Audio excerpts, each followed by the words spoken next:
Napag-utusan na naman nga ako kanina ni Modra na magluto nga daw ako ng mulukiya. At eto na nga, at naglalaga na nga ako dyan ng isang buong manok. Eto nga pala guys, yung grounded mulukiya at 2 pack lang ang aking lulutuin ngayon. At habang nilalaga ko nga yung manok, sinasabay ko na rin itong pagluluto ko ng red sauce. At as usual, nakasanayan ko na talagang maglagay ng napakaraming sibuyas.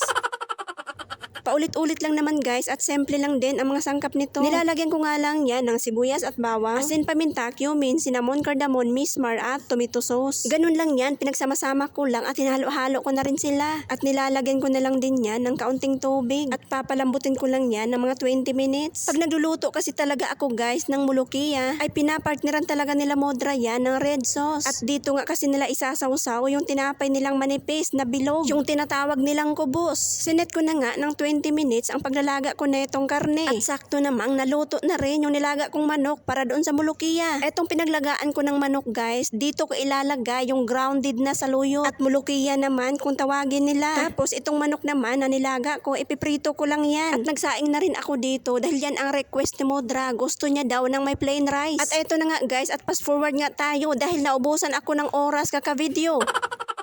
Eto na nga yung mulukiya at katatapos lang din palang kumain nila Modra dyan. Kaya tingnan nyo naman itong ginawa kong red sauce, muntik maubos. At syempre gusto ko ring matikman itong napakalapot na saluyot. Kain po tayo.